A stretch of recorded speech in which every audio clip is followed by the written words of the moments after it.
Manfish. Our story starts many years before, in France, with a little baby boy born under the summer sun. His parents named him Jacques.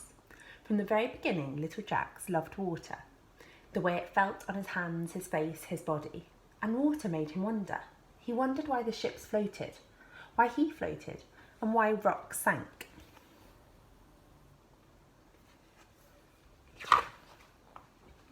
One day, Jacques read a story about a man who hid underwater by breathing through a long tube. Jacques tried it and discovered it was impossible. He dreamt that someday he would be able to breathe underwater for real. At night, Jacques dreamed that he could fly, with the birds among the clouds, with his arms stretched out like wings. Jacques spent his days playing, experimenting and creating. He wrote little books that he illustrated with his own drawings, and he was fascinated by machines. He studied blueprints and built a model of a crane that was as tall as he was, and actually worked.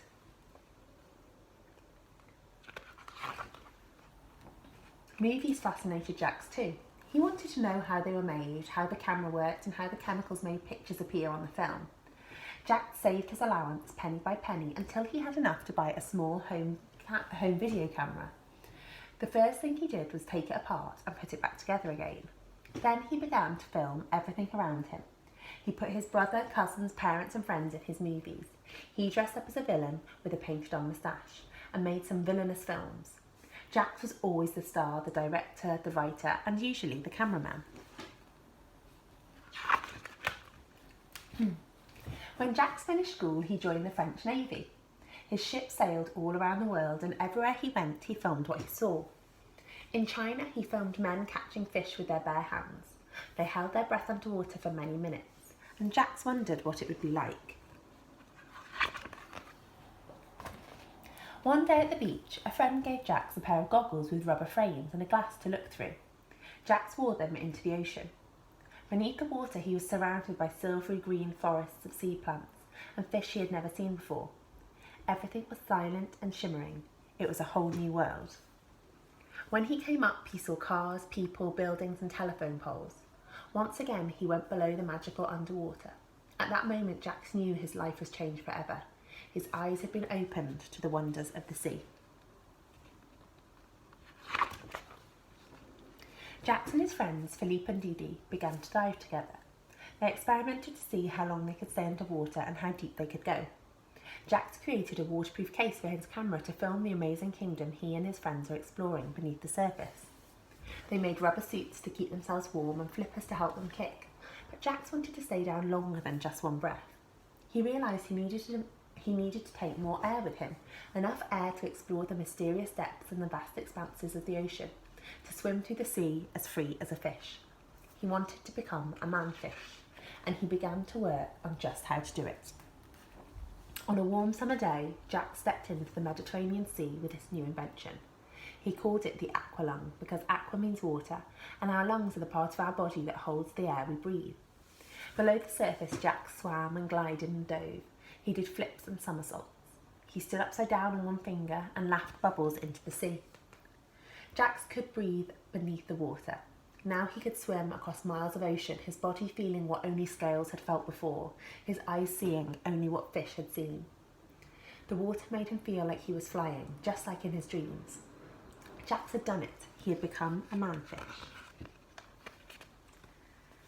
Jacques was ready to explore the oceans of the world. He needed a boat, and he'd found a big old wooden navy ship named Calypso. In a year, he turned it from a warship into an explorer's ship. Jacques, Philippe and Didi gathered a crew, their aqualungs, their hopes and their dreams, and they set off to explore inside of the sea, to film a world that no one had ever seen before.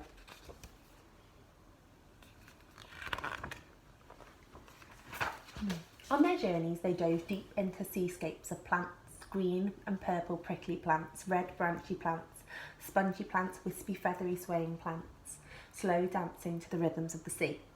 They discovered the plants that you could feed, plants that could poison you, plants that look like fish and fish that look like plants.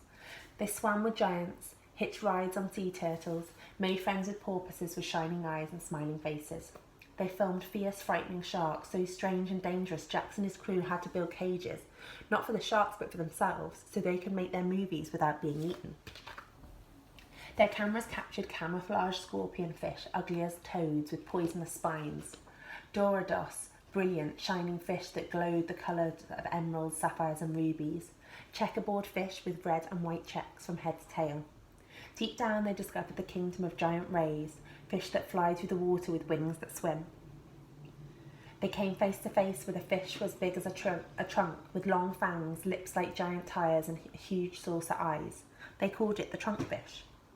On the bottom they found pink ghost crabs with eyes on long stalks buried so deep in the sand they looked like a garden of eyes, and flutefish with heads like horses and bodies the shape of tubes, sticking out of the rocky openings like pencils in a cup.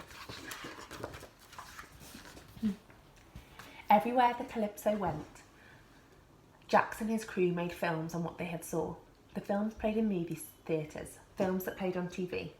Millions of people all over the world discovered the wonders of the sea for the very first time with Jacques, Philippe and Didi and their adventurous crew. After Jacques spent most of his life making movies about the sea, he saw something happening, something shocking. Plants that used to be alive and healthy were poisoned. Fish were sick and dying. Jacques saw that people, without realising it, were slowly killing the sea and its creatures by dumping garbage and poisonous chemicals into the ocean he loved so much. Jacques knew what he had to do. He had to make movies. Movies to warn people. Movies to save our seas. Jacques also spoke to presidents, to kings and queens, to people all over the earth, asking them to help save our oceans, our planet. And he spoke to children. Jacques dreamed that someday it would be you exploring the worlds never seen, never imagined. Whole new worlds, silent and shimmering. Worlds that are now yours, to discover, to care for, and to love.